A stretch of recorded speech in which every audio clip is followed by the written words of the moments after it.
Hey guys, welcome back to Andy's Dinosaur Reviews, and we have a very interesting figure to take a look at today. This is one that I stumbled upon on AliExpress. It's not an unbranded figure. It might look like it would be. It definitely fits that same type and same style, but it actually does have a name associated with it, which I was actually quite surprised by. The company associated with this one is called Mofun, which obviously by their logo tells me they definitely are into dinosaurs. However, I can't really find out much of anything else about the company out. I don't really know too much of whether they make more than this, or if this is the only dinosaur that they actually make, or if they're even a real company, or I don't know. I have no idea, but what I can tell you is that we have a very cool looking Dilophosaurus here that they are selling on AliExpress, and decently sized and pretty cheap overall. Really nice paint application to it as well. I was actually really quite impressed with this figure when I just took it out of the box. Now, I know what some of you might be thinking is it looks like it potentially is a bootleg of the Papo Dilophosaurus, but it definitely is not. I can say that straight away. I have already actually taken a look at the two together just to try to confirm, because more often than not, if I can definitely say something is a bootleg, like a straight up bootleg, although this one clearly wouldn't have been just a straight up bootleg, it's more like a custom, because even if it had copied the Papo version, there's a lot different about this one compared to the Papo version. But it's definitely not. You know, I took a nice close look at the differences between the two. I think if anything, maybe the pose and everything of this one was kind of inspired by the Papo version, because it has a similar kind of like a forward-leaning crouch to it with the head turned in a left position. And that's really about where the similarities end. We're going to go ahead, jump straight to a closer look right now, but I will, of course, bring the Papo version in later for us to take a a comparison look at the two to just show you how different they actually are. But again, let's jump to that closer look right now. So starting up here at the head sculpt of our Dilophosaurus, obviously the figure straight away we can see is not an accurate Dilophosaurus. We now believe that the Dilophosaurus looks, a good bit different as far as the head sculpt and the crests and everything compared to what we see here. So we're not going to take, accuracy or anything like that into question when it comes to this figure, especially being a figure from AliExpress and a nearly unknown company that I certainly have never heard of. I don't expect big things from them, but what I can see as far as what we do have is actually some really nice detailing to the face, like some beautiful texturing to the skin, which you can see throughout the course of the figure, and there is some really nice paint variation, as we have a lot of darker tones of green up here on the top of the head, and like you can actually see darker tones of green as well as like almost variations of browns and blacks and even some reds and stuff throughout. I will say the eye is painted sort of nicely, but not really all that well done. Kind of, I would say maybe a little too much paint in there, but it doesn't look bad. It's definitely not as bad as it could be. You can see the crest of the Dilophosaurus also does sport some really nice detail to it, as well as some decent paint application. It seems like they kind of painted it with like that darker green, and then maybe dry brush some of that red over it, so that you could still see the green in between the scales there on the crest area of the Dilophosaurus, which I really love. I think that makes the detail pop a lot nicer and helps to give it a little bit more of a realistic look overall. And the red crest definitely gives it a hint of flashiness there in the face on an otherwise darker coloration that you see there. As you reach the lower jaw, again, we do have some more really nice detail throughout, but we also have some more really nice coloration. As you can see, some light greens, darker greens, and then it transitions to a nice white coloration here for the lower jaw, and definitely very nicely done as far as that goes. We do have an articulated jaw, but I will say it doesn't work perfectly, like not near as nicely as a lot of articulated jaws you would see nowadays on figures. It can open, but it's just not very good. Like, it's not super smooth, but you can get it open, and once you open the mouth, you can see the tongue is included in there. It's painted with kind of a pinkish type of a coloration.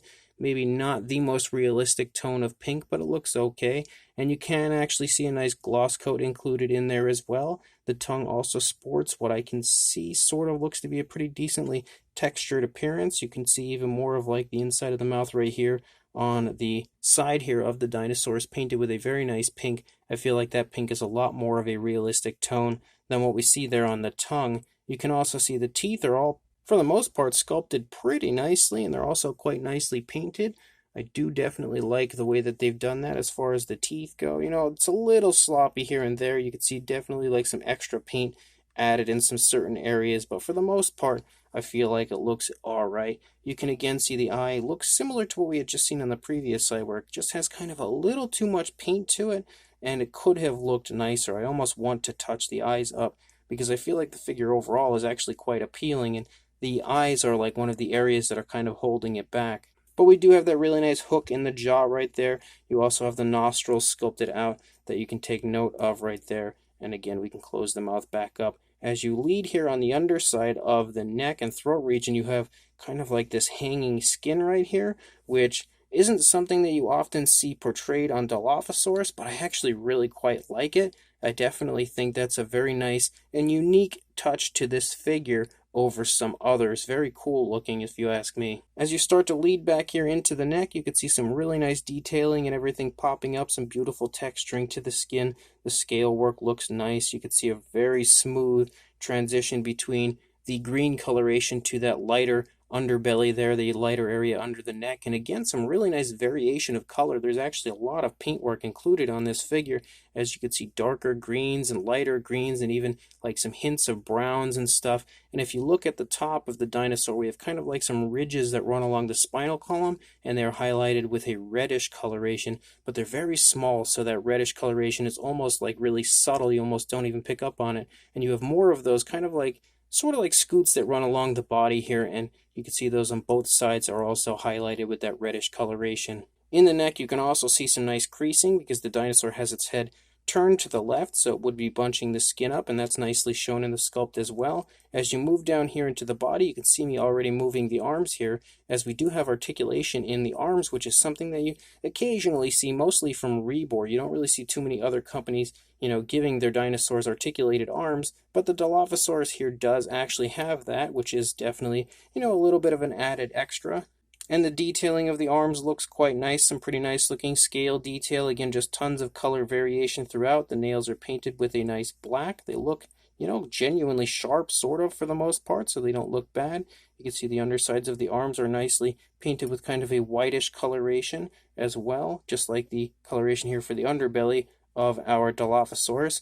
Yet again, in the stomach region, you can see a super smooth transition as we lead back up into the body, and just tons of paint variation. Yet again, really nice light green in the stomach region, and then as you get further up into the body, you can see it darkens to a few different variations of darker greens, as well as kind of like some black stripes, which just really amps up the very nice appeal factor of the figure. You can see lots of like skin movement and stuff with like wrinkling and everything throughout the stomach region of our Dilophosaurus. Pretty well fed looking animal. It doesn't look overly starved or anything, so it has a little bit of girth in the stomach region. Moving back here into the hip bone, you can see the hip bone a little bit, but the dinosaur isn't showing that off too much. You can really see that the leg is pulling forward very far. Like that is really far forward as far as that stride that it is taking, and you can see how that's playing off of the tail as that skin is stretching really nicely very far. So they have actually shown that movement off quite beautifully in the sculpt.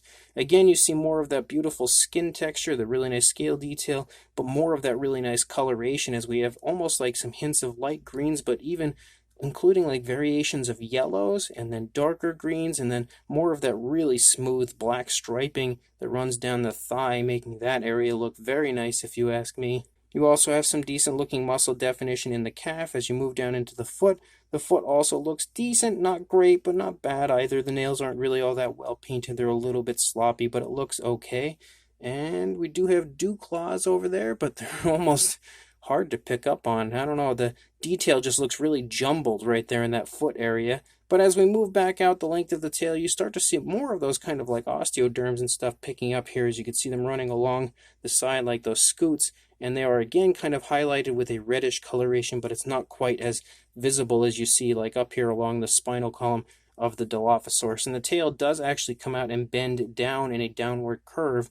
And then if we take a look at the opposing side, again, the head sculpt looks really quite nice. We have that hanging skin in the neck region.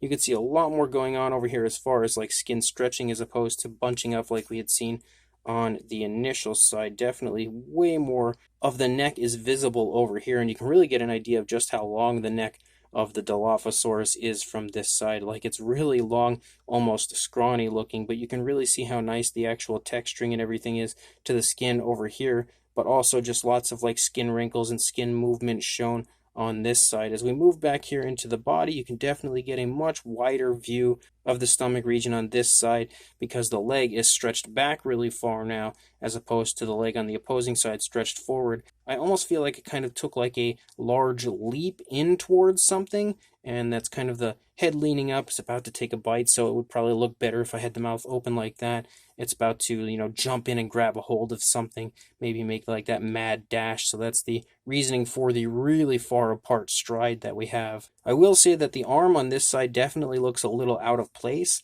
Like, it just looks so awkward. It's uber thin for one thing, but I don't expect, big beefy arms, but it just looks kind of strange the way it's sculpted and the very odd outstretched positioning of the arm, and even where it articulates, it just doesn't look all that smooth on this side. I think it looks a little better over here. It's not quite as noticeable, but on this side it definitely stands out as looking a little bit more awkward. But again, you can see how beautiful the color variation is throughout the stomach. You can see some nice skin stretching off of the stomach, leading back here into the thigh on this side. Again, gorgeous looking skin detail, as well as a lot of really nice paintwork. So the figure is surprisingly nice looking for being from a company that I've never heard of. But you can see again that the thigh over here looks pretty nice. You can see lots of movement kind of leading off of the stomach region, even up here as far as the skin stretching and stuff. Very nice, very subtle stripes down the course of the leg. I will say though that the paint back here on the back of the leg is just kind of splotched, like there's white paint right here. Doesn't look very good at all. And that's definitely one area they could have made look a little more appealing as opposed to just kind of giving it that sloppy paintwork that we have right there. The foot is bent and obviously it's a walking position as the toes are just starting to leave the ground or are about to, but it looks a little weird. The feet are kind of like the toes are sticking up off of the ground. Just looks a little strange, but not terrible. And you can see a transition to a darker black here for the feet, just like we saw on the opposing side. You can see the dew claw a little nicer over there now, but it's super bulky looking actually. Very strange looking as far as that goes.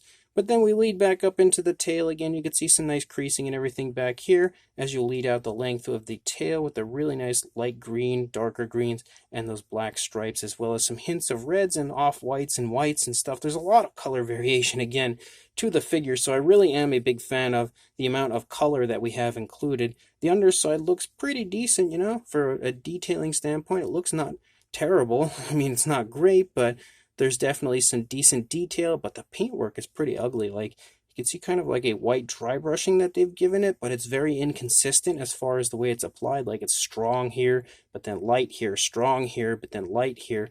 It's very weird the way that they've applied that, but overall, again, it's a shockingly decent looking Dilophosaurus and much nicer than I expected it to be. Now, at the onset of the review, you noticed that I did have that plastic stand with the figure. It does come with that. The hand is going to have to come up off of the ground. I don't know how well it stands without it because I haven't really tested it quite yet, but it seems like it's standing pretty nicely. Without the stand, you can definitely see it's balancing pretty well. It's not perfect, but it can stand for sure, but not, again, the most perfectly balanced out figure in the world, but definitely doesn't seem bad. That actually stood pretty good right there. But as far as a size goes, it definitely sports some decent size for a length. From the snout to the tail, you are looking at about 10 inches or about 25, maybe 25 and a half centimeters. And then for a height, the highest point I think would be the crest, just shy of 3 inches or about 7.5 centimeters. And then to the tail, it is actually about 3 inches or 7.5 centimeters out here on the tail. So the tail, I guess, is just slightly higher than the crest of the head right there. But for a size comparison, there is Mr. Papo T-Rex, the Attack Pack Dilophosaurus, and Robert Muldoon from the Mattel Jurassic World toy line in comparison to our Dilophosaurus right here, and you can definitely get a good idea of the size again, showing you that it's not super huge, but pretty impressively well done in the size department. Decent size, I would say like a medium approaching large. And to further show you the size, here is the Papo Dilophosaurus, and this is the one that I was interested in showing you guys a comparison with, because again, straight away you can see that although they are very similar in the positioning of the body, they're also quite different. the Papo Dilophosaurus has a much stronger left turn to the head, as well as a strong tilt, whereas the one that I have here doesn't have a tilt at all, just a left-leaning turn. Obviously missing that very large hanging skin type area there in the throat region. The tails are in totally different positions, and although the legs are in the same position, the actual stride going on is much wider on the version that we have to the right as opposed to the Papo version. There's also a very different appearance to even the bends of the legs. The positioning of the arms is very different, and just an overall very different appearance. You can even see if we get closer as far as things like the ridges running along the back of the Papo version. We don't really have them quite as vibrant over here on this version. The detailing in general, as far as like the texturing to the skin and everything, is very different compared to the version that we have over here. Even boiling down to the positioning of the hands, the appearance to the feet, everything is actually really quite different between the two. So I feel like maybe there might have been some slight inspiration as far as the pose, but even that's questionable. Once you actually look at the two figures together, they really are quite different. So this Mofun Dilophosaurus is a pretty fun figure. I love finding these figures on AliExpress where they're just like almost totally unknown figures. Like, I just get such an excited feeling when I find something that looks kind of decent, that isn't a, mainstream figure that we know of very well, because sometimes they do a great job on their figures. And this one I feel like is like 50-50. I would say there are definitely some downsides, some things that I'm not a huge fan of, like the paintwork in certain areas is a little bit sloppy, and I'm not a giant fan of it, like the white on the back of the legs, the white on the underbelly being kind of inconsistent. The eye paint isn't really that great, and the teeth, although they look decent, have a little bit of sloppiness to them.